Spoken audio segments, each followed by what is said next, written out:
Bismillahirrahmanirrahim. Assalamualaikum warahmatullahi wabarakatuh.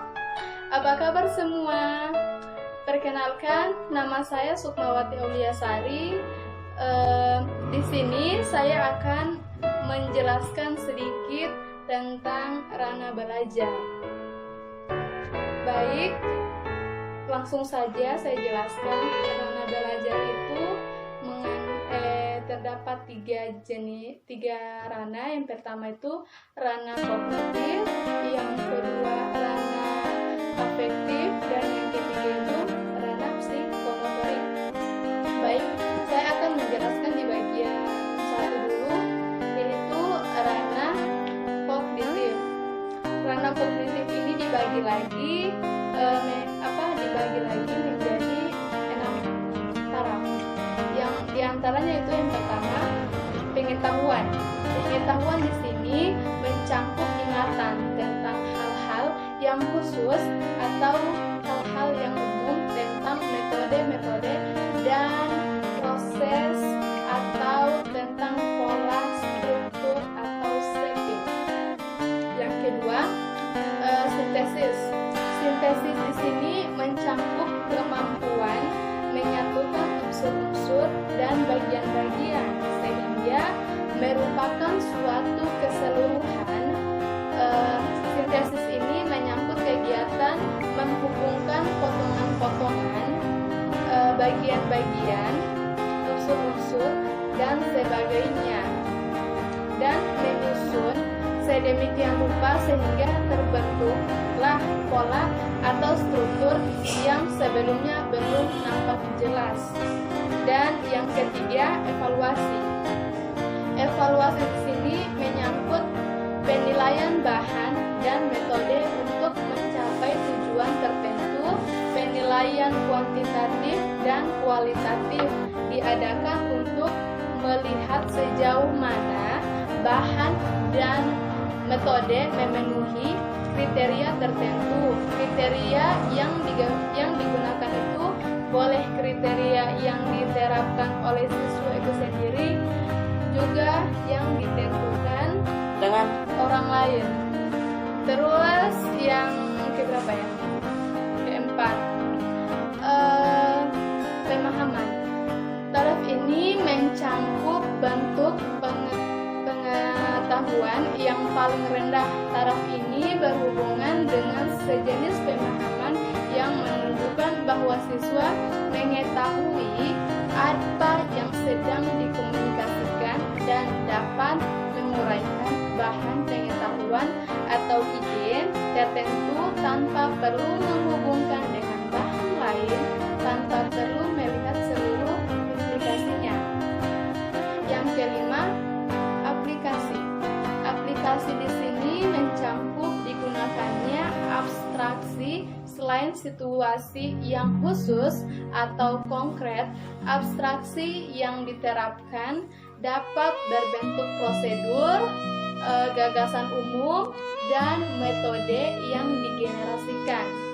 Dapat juga berupa ide, prinsip-prinsip, teknis, atau teori-teori yang harus diingat dan diterapkan.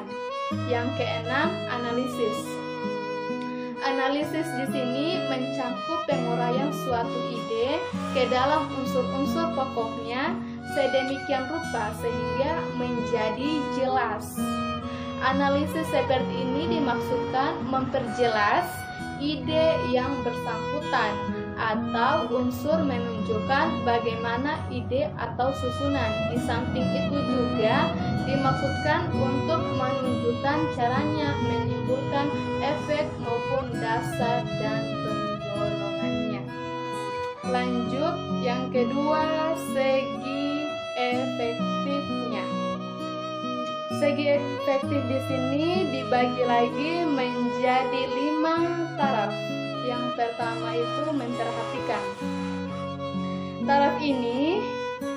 Pada taraf ini adalah mengenal kepekaan siswa terhadap fenomena-fenomena dan perangsang tertentu, yaitu menyangkut kesediaan siswa untuk menerima atau memperhatikannya. Yang kedua, merespon. Merespon ini pada taraf ini siswa sudah memiliki motivasi yang cukup sehingga ia bukan saja mau memperhatikan melainkan sudah memberikan respon. Yang ketiga itu menghayati nilai. Pada taraf ini pula tampak bahwa siswa sudah menghayati nilai tertentu, perilaku siswa sudah cukup konsisten dalam situasi-situasi sehingga ia sudah dipandang sebagai orang yang sudah menghayati nilai yang bersangkutan. Lanjut, yang keempat, mengorganisasikan. Dalam pembelajaran nilai-nilai, siswa menghadapi situasi yang mengandung lebih dari satu nilai. Karena itu, perlu siswa mengorganisasikan nilai-nilai itu menjadi suatu sistem sehingga nilai-nilai sejarah lebih membandingkan pengarahan kepadanya. Yang kelima, memperhatikan nilai-nilai seperangkat nilai atau seperangkat nilai. Pada taksonomi efektif tertinggi ini, siswa telah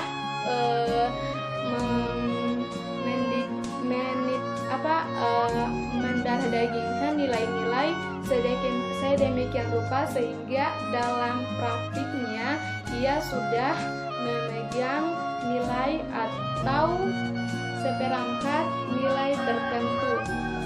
Sekarang kita masuk di bagian yang ketiga, yaitu segi psikomotorik. Ringkasan sistem ini dikembangkan oleh E.J.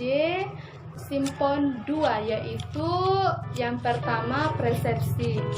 Persepsi ini langkah pertama dalam melakukan kegiatan yang bersifat motoris ialah menyadari objek, sifat, atau hubungannya melalui alat indera. Langkah inilah bagian utama dalam rangkaian situasi-situasi interpretasi tindakan yang menimbulkan kegiatan motoris.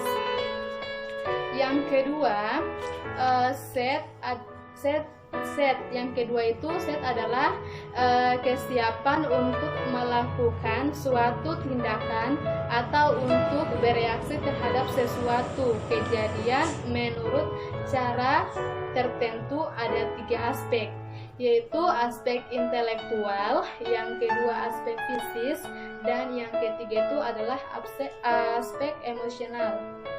Lanjut, yang keberapa? Yang ketiga, respon mekanistis. Pada taraf ini siswa sudah yakin akan kemampuannya dan sedikit banyak terampil melakukan suatu perbuatan, sudah terbentuk kebiasaan melatih dirinya untuk merespon sesuai dengan jenis-jenis perangsang dan situasi yang dihadapinya. Kemudian yang terakhir itu adalah respon kompleks. Pada taraf ini individu dapat melakukan perbuatan motoris yang boleh dianggap kompleks karena pola gerakan yang dituntut sudah kompleks. Perbuatan ini pula dapat dilakukan secara efisien dan lancar, yaitu dengan menggunakan tenaga dan waktu yang sedikit kemungkinannya. Baik, itu saja dari saya tentang ranah belajar. Jika banyak kesalahan, saya mohon dimaafkan. Akhir kata, billahi fisabilil haq fastabiqul khairat. Wassalamualaikum warahmatullahi wabarakatuh.